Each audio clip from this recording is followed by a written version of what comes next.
Notre pays dispose de près de 800 km de façade maritime, soit la plus importante des pays situés dans le golfe de Guinée, avec un plateau continental étendu de plus de 40 000 km².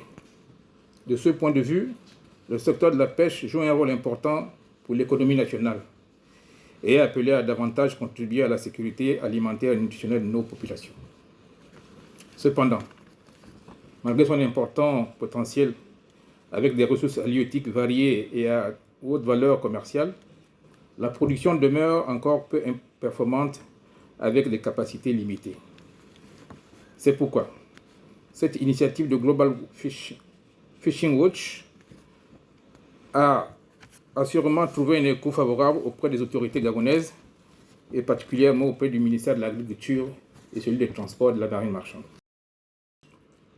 L'objectif poursuivi par Global Fishing Watch d'aboutir à un océan sain, productif et résilient où la transparence conduit à une gouvernance juste et efficace des ressources maritimes, à l'appui de la biodiversité et du développement durable, est en phase avec la nouvelle vision sectorielle définie par M. le ministre de l'Agriculture, en accord avec son collègue de la Marine marchande et évidemment sous le contrôle du gouvernement.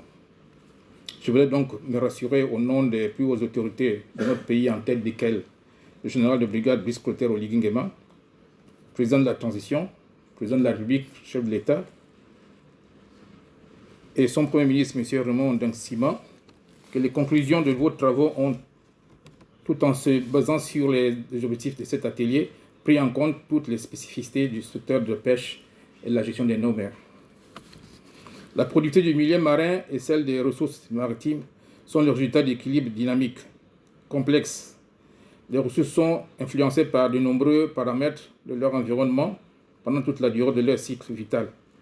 Des changements, même subtils, dans les paramètres de base de cet environnement, notamment au niveau de la température, la salinité, etc., peuvent avoir des conséquences notables sur les ressources et leur disponibilité.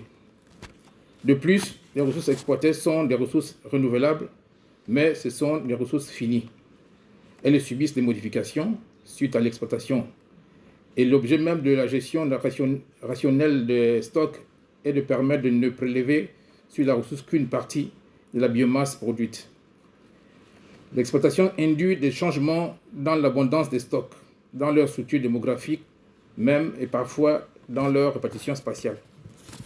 Sous ce rapport, je ne doute pas que vos discussions aient valablement pris en compte des notions aussi cruciales que l'environnement, l'état des stocks, des systèmes techniques, les pratiques de pêche, l'économie de la pêche, tant au niveau national que sous-régional, dans le contexte du golfe de Guinée, les conditions sociales de l'exercice de la pêche, la politique sectorielle, ainsi que les politiques publiques mises en place ou encore l'utilisation de l'espace pour définir des indicateurs qui seront spécifiques à l'activité de la pêche au Gabon, afin que la technologie soit véritablement un pilier de la gestion durable de notre façade maritime.